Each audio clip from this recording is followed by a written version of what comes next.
For over a century, Buckingham Palace has been more than just a building. It is a symbol.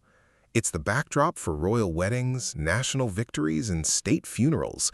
It's the address that millions of people around the world associate with the very idea of a monarch.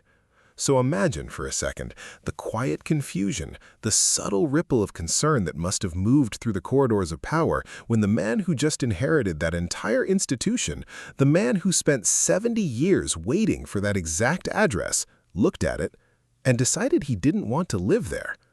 Not because it wasn't grand enough, but because, according to reports, he viewed it as something else entirely. A costly, outdated, and strangely impersonal symbol that no longer fits a modern world. Now, on the surface, that sounds like a minor real estate preference, a domestic decision. But when you pull on that single thread, you start to unravel a much bigger story about money, secrecy, public trust, and a fundamental question that is suddenly being asked out loud in a way it hasn't been for decades. What is the point of a monarchy in a modern democracy? And more specifically, who is actually paying for it? The answer to that question is not as simple as you think. It involves a centuries-old land deal, a hidden stream of cash from offshore wind farms, and a recent revelation about the king's personal taxes that has left both his critics and his supporters scrambling to explain what it all means. You might think you know the royal family, but the financial machine that keeps them going is a story almost no one talks about, and the details are genuinely surprising. Let's start with the building itself, because that's where the public money is most visible. The official residence of the British monarch has been in a state of what they call resurfacing for years. We are not talking about a fresh coat of paint and fixing a leaky tap. This is a 10-year, £369 million project funded by the public via the sovereign grant. They are literally ripping out the electrical wiring that has been in the walls since the 1950s. I'm talking about wires that were installed during the post-war era, wrapped in cotton insulation, running behind priceless tapestries and centuries-old wood paneling.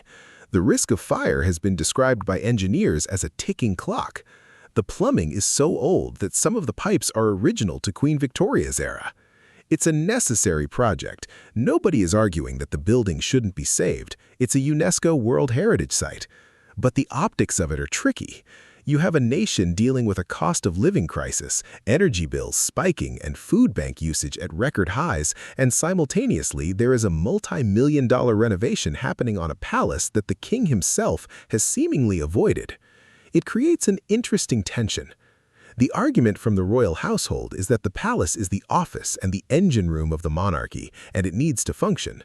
But the public sees the money going in while the main occupant stays at Clarence House, a smaller, though still palatial residence just down the road. This decision alone has become a microcosm of the entire debate. Is the institution prioritizing the needs of the nation or the comfort of the family? And it opens the door to looking at the other properties.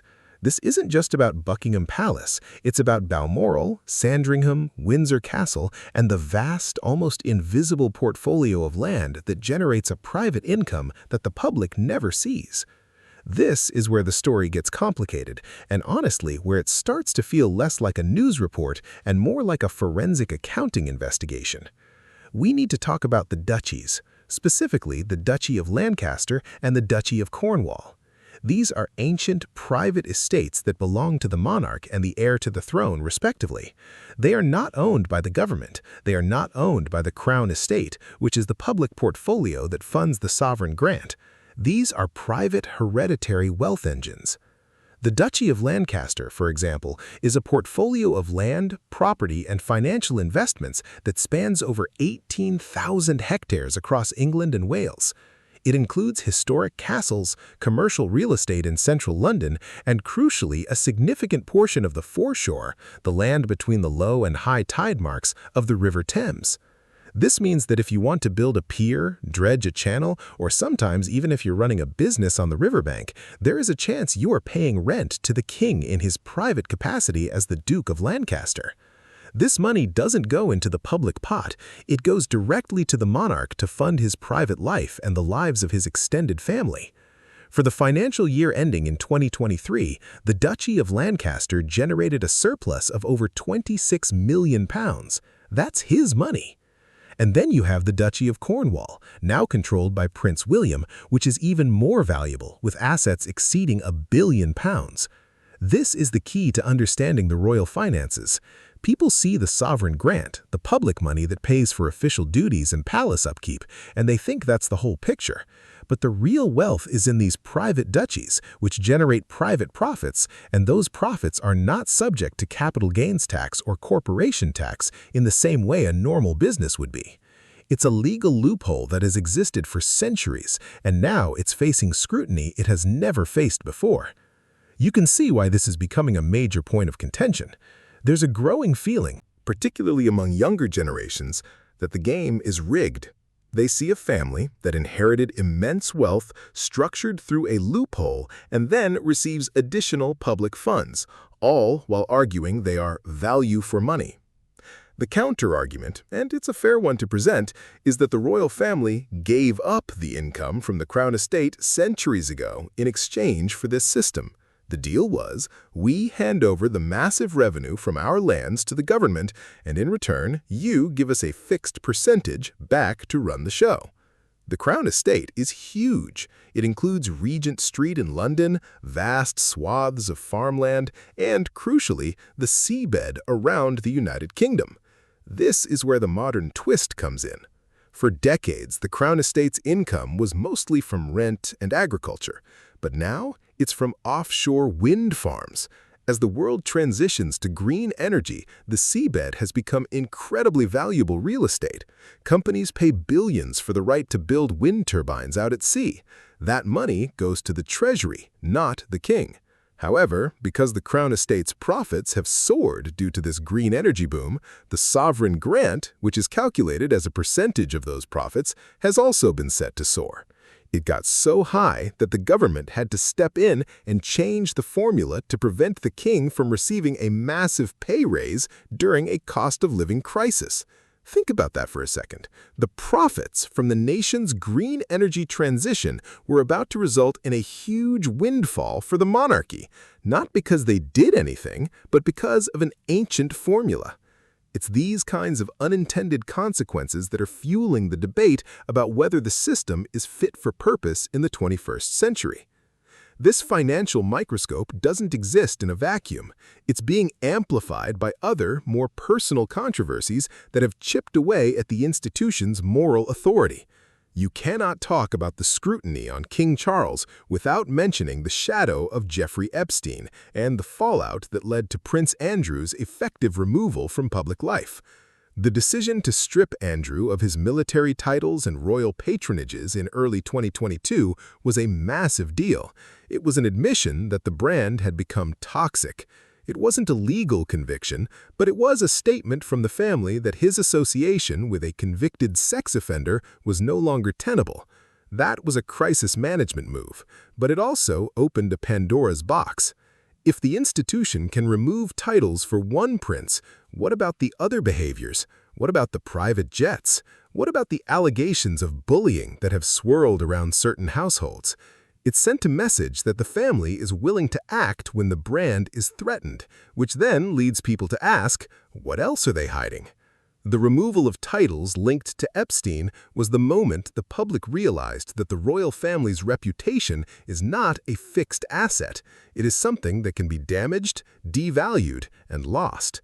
And once that realization sets in, every pound, every privilege, and every private deal becomes fair game for public inquiry. It's no longer just about good works and tourism, it's about accountability. Now, add to this the global perspective. King Charles is not just the king of the United Kingdom, he is the head of state for 14 other Commonwealth realms, including Canada, Australia, New Zealand, and Jamaica. And in many of these nations, the question of the monarchy's relevance is not just a polite debate, it's a live political issue. In the Caribbean, particularly in nations like Barbados, which removed the Queen as head of state in 2021, the conversation has shifted from "should we become a republic?" to "how soon can we become a republic?" The legacy of slavery and colonialism is a significant factor. Charles himself has acknowledged the painful history of the slave trade, But for many activists, acknowledging pain is not the same as providing reparations or even a formal apology. The pressure is building. When Charles travels to these nations, he is increasingly met with protests and demands for accountability. This puts the British monarchy in a strange position. At home, they are trying to look modern and slimmed down. Abroad, they are seen as a symbol of an oppressive past. The survival of the institution may ultimately depend less on what happens in London and more on what happens in Kingston, Canberra, and Wellington. If a wave of republicanism sweeps through the Commonwealth, the king's role on the world stage shrinks dramatically, and with it, his influence and prestige. This is a slow-burning crisis that gets very little media attention compared to palace gossip, but its long-term impact could be far greater.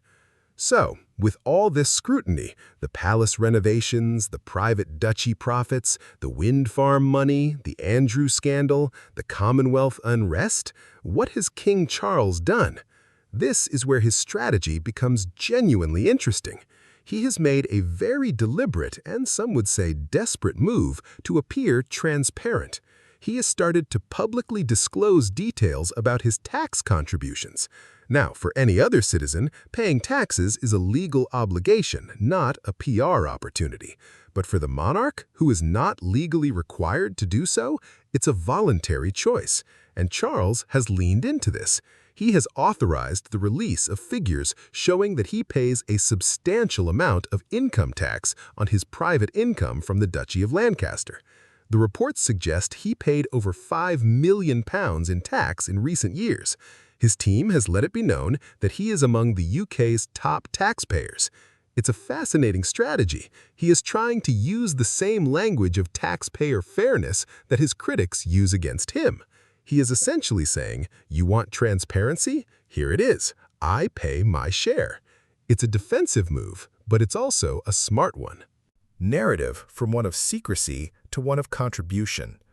Instead of being seen as a drain on the public purse, he is positioning himself as a high-net-worth individual who is actively funding public services. Whether this will satisfy his critics is another matter. Many have pointed out that the tax he pays is still less than what a normal person would pay if the duchy was structured like a regular trust or business. And the very act of publicizing it feels slightly unroyal, almost political. It's a sign of the times that a king has to justify his tax bill to the public in a press release.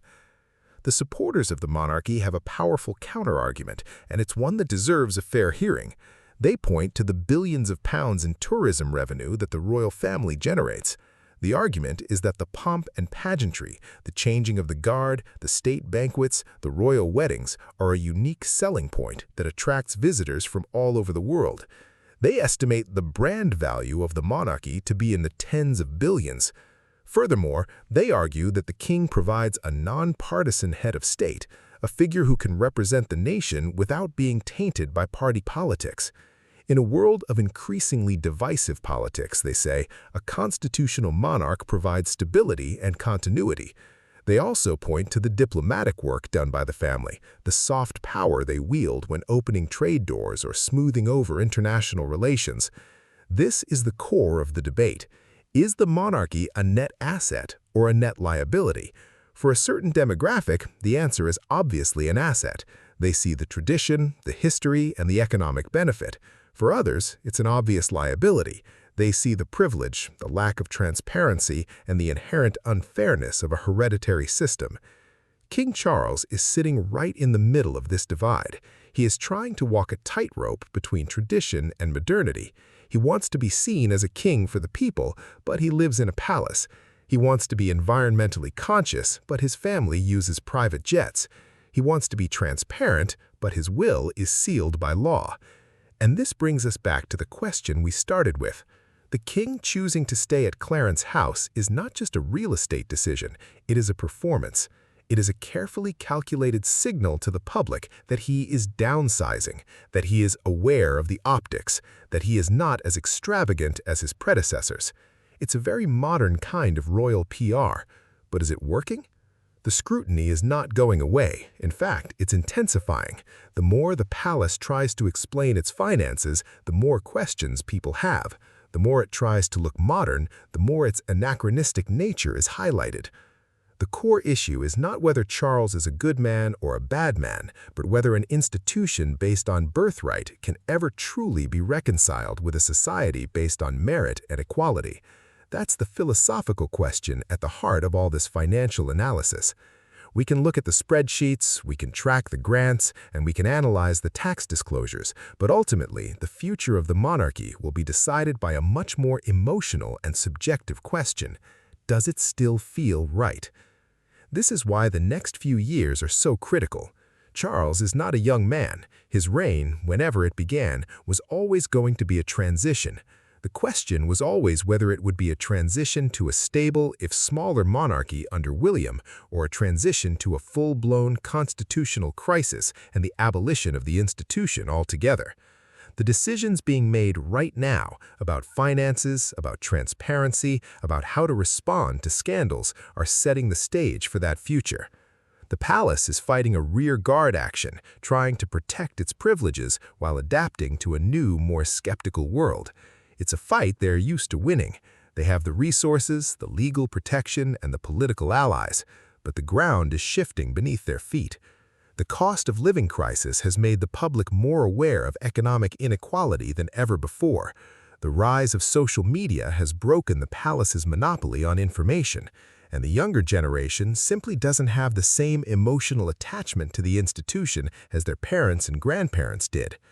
The information we've uncovered here, the details about the Duchy of Lancaster, the wind farm profits, the tax strategy, these are the new battlegrounds. This isn't about scandalous gossip, it's about the very mechanics of power and wealth in modern Britain. It's a story about an ancient institution trying to survive in a modern world. It's a story about a man who spent his whole life preparing for a job that may no longer exist in the same form by the time his son takes over. The king is staying at Clarence House, but the question is whether he can stay relevant. The palace is being renovated, but can the monarchy itself be renovated to fit the 21st century? The clock is ticking, and for the first time in a long time, the future of the British monarchy feels genuinely uncertain. And that uncertainty is the most compelling part of this entire story.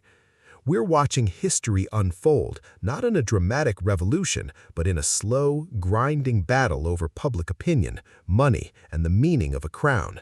What happens next will depend on whether the public believes the institution is worth the price, and for now, that verdict is still very much in the air.